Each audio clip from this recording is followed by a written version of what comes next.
Mes amis, avec cette loi immigration, vous allez assister encore une fois à une nouvelle démonstration, je le sens, je suis presque certain, de ce que je vous affirme et vous démontre depuis 5 ans dans le boycott général.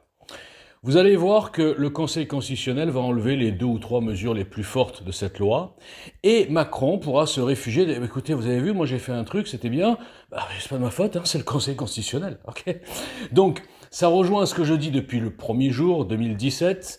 Tant qu'on ne change pas la Constitution et qu'on n'enlève pas ce pouvoir suprême à ce Conseil constitutionnel qui est complètement corrompu idéologiquement, voire même plus, dont les membres sont nommés, vous savez par qui, et des fois qui n'ont aucune compétence juridique, sont juste là pour mettre la voix de celui qui n'ose pas le faire à l'Assemblée nationale et qui le fait en sous-main derrière pour faire valider toutes ces horreurs. Je parle de Macron par exemple, mais ça serait pareil pour le prochain président, par exemple Édouard Philippe, ça sera pareil.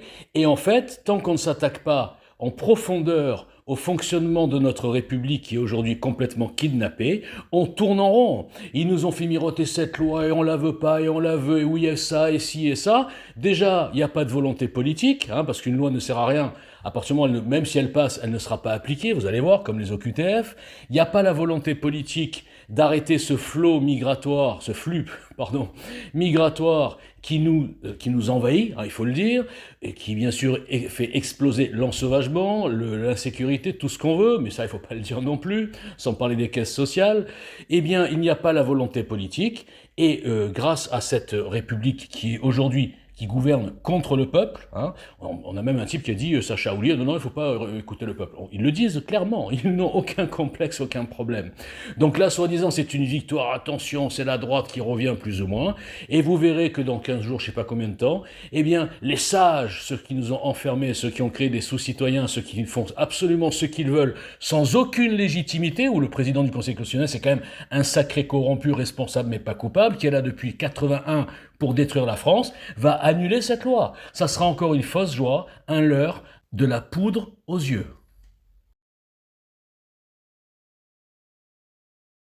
Oh, tous. Alors on va lâcher un peu le dossier Israël, on va revenir à l'essentiel de JL Citoyen, à savoir le programme politique, le seul en France qui résout absolument tous les problèmes. Et qui résout justement un problème dont personne ne parle, c'est finalement, je vais vous poser une question très simple. À quoi servent 577 députés, plus les sénateurs, plus les ministres, plus les gouvernements, et je dirais même presque, hein, le président de la République, si toutes les décisions peuvent être cassées par le Conseil constitutionnel ou le Conseil d'État? Souvenons-nous qu'en 1975, Giscard d'Estaing a fait une erreur en instaurant le regroupement familial. En 76, je crois qu'il s'était déjà aperçu que c'était une connerie. Il avait dû suivre un plan à l'époque déjà. Ils veulent le casser. Qui a empêché ça? Le Conseil d'État. Avec cet exemple, vous comprenez une chose, c'est que ce sont des gens, des fantômes, hein, au Conseil d'État, ou des gens qui sont des corrompus, placés par l'exécutif en partie, enfin un peu par tout le monde, hein, vous savez comment ça se passe, qui n'ont aucune compétence juridique, qui n'ont aucune légitimité, et qui finalement font la loi en France. C'est eux qui font la loi. Alors ils font la loi à 99%, ils appuient le gouvernement, puisqu'ils sont quand même de la même caste globale et dans le même plan idéologique global. Donc par exemple le confinement, les sous-citoyens qu'ils ont créés pendant la Covid, enfin plein de choses comme ça. Et de temps en temps, comme ils sont un peu plus gauchistes que le gouvernement, quand le gouvernement veut faire genre on est un peu de droite, eh bien ils bloquent. Ils bloquent, par exemple là on a le Conseil d'État qui veut rapatrier un Ouzbek, on sait pas pourquoi, parce que je sais pas quoi, quel papier qui manquait, enfin une connerie quoi.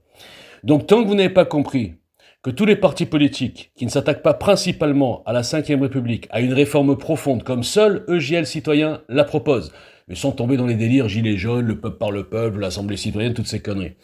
Tant que vous n'avez pas compris l'essentiel, je continuerai à être boycotté, à être psychiatrisé, à être invisibilisé, à être méprisé par des gens qui ne captent pas une cacahuète, qui ne proposent rien, mais qui se la jouent star parce que le système leur a donné la visibilité pour devenir des stars à vos yeux de naïfs. Eh bien, ça continuera. Je le confirme, la proposition de gel citoyen au niveau volet démocratique est incassable.